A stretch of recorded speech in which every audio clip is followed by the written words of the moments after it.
안녕하세요. 치과의사 백윤재입니다.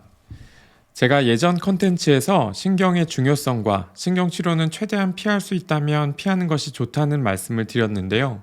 오른쪽 위 링크를 확인해 보시면 좋을 것 같습니다. 하지만 신경치료를 꼭 해야 되는 증상이 있습니다. 오늘은 어떤 경우에 신경치료를 진행해야 되는지 정리해 봤습니다.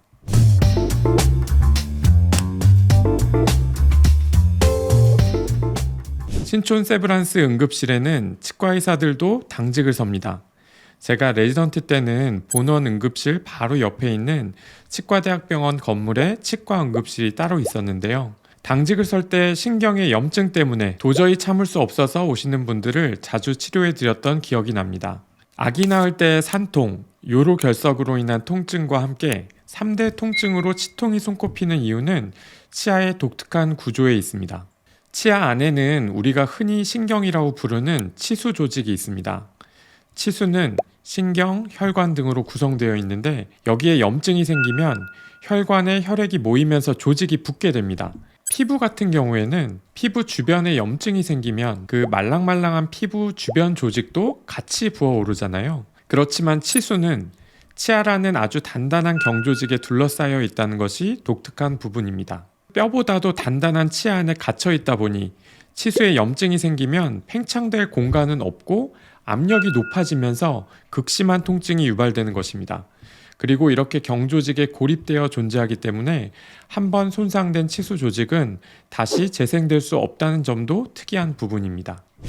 치아 때문에 밤에 잠을 못 잘 정도로 아파지는 대표적인 원인이 크게 두 가지인데 오늘은 치수염에 대해서 이야기하려고 합니다. 통증이 너무 심하면 고민할 것도 없이 치과에 오십니다. 이런 경우 빨리 신경치료를 시작해야 하는데 신경치료를 한 번만 받아도 통증이 드라마틱하게 없어집니다. 그래서 치과에 왔을 때는 너무 아파서 힘들어 하시던 분들이 치료 후에는 저를 대하는 태도가 굉장히 호의적으로 변할 정도로 급성 치수염은 무서운 통증을 유발하는 질환입니다. 만약 잠을 못 잘 정도의 극심한 통증까지는 아니지만 생활할 때 불편감이 있는 경우에는 신경치료를 해야 될지 말아야 할지 세심하게 체크해 봐야 합니다. 일단은 치과에 가보셔야 하고 엑스레이도 찍어보고 여러 가지 검사를 통해 원인이 무엇인지 살펴보게 되는데 가역성 치수염이라고 정상으로 돌아갈 가능성이 있는 신경의 염증 상태인지 아니면 정상으로 돌아가지 못하고 괴사될 운명의 염증 상태, 즉 비가역성 치수염인지를 구분해야 합니다. 먼저 차가운 자극에 시린 증상이 있는데 자극이 없어졌을 때 바로 괜찮아진다면 아직은 정상으로 돌아갈 가능성이 있는 상태라고 판단하고 치수염을 일으킨 문제를 해결한 뒤에 증상을 지켜봅니다. 그러나 차가운 자극에 통증이 있고 자극이 없어졌는데도 통증이 얼마간 남아있다면 신경치료를 해야 될 가능성이 높다고 판단할 수 있습니다. 가만히 있어도 아프거나 뜨거운 자극에 통증이 악화될 경우 그리고 누웠을 때 통증이 더 심해진다면 비가역성 치수염의 전형적인 증상이니 빨리 신경치료를 진행해야 그 고통에서 벗어날 수 있습니다. 신경치료를 해야 된다는 말씀을 드렸을 때 신경치료라는 말은 많이 들어봤지만 그것이 구체적으로 어떤 치료인지 여쭤보시는 환자분들이 있습니다.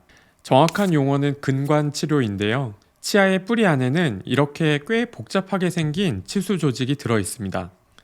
신경치료를 하게 되면 염증이 생긴 치수 조직들과 오염된 물질들을 다양하고 정교한 기구들을 이용해서 제거하고 소독약을 충분히 적용해서 근관 내부를 최대한 깨끗하게 만들어줍니다. 신경치료를 시작하는 날 염증이 있던 신경을 제거하고 나면 대부분은 치료 전에 있었던 통증이 많이 좋아져서 훨씬 살만해집니다.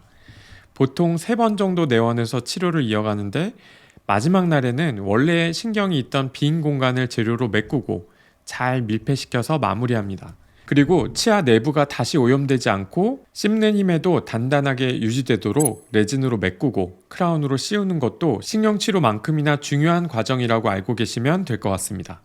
충치나 외상 등의 이유로 신경에 염증이 발생했을 때 신경의 염증이 다시 정상으로 돌아갈 가능성이 있는 경우와 가망이 없는 경우를 구분하는 것이 중요합니다. 물론 치과에서 정확한 검사를 받아보셔야 하지만 앞에서 말씀드린 신경치료를 해야 되는 증상에 대해서 알고 계신다면 중요한 선택의 기로에 있을 때 도움이 되실 것 같습니다. 다음 컨텐츠에서는 신경이 죽어서 괴사되었거나 신경치료를 이미 했음에도 불구하고 뿌리끝 주변 조직에 염증이 발생하는 치근단 질환에 대해서 말씀드릴 계획입니다. 신경치료는 바늘구멍보다도 좁은 근관을 다루는 쉽지 않은 치료입니다. 그리고 그 성공률이 90% 정도로 생각보다 높지 않거든요. 그래서 당연한 이야기겠지만 평소에 치아 관리를 잘 하셔서 평생 신경치료를 모르고 사시면 가장 좋을 것 같습니다. 오늘 내용은 여기까지입니다. 저는 치아를 신이 창조한 신비로운 작품이라고 생각하며 진료합니다. 다음에도 여러분의 작품 관리에 도움이 되는 의미 있는 내용으로 찾아오겠습니다. 감사합니다.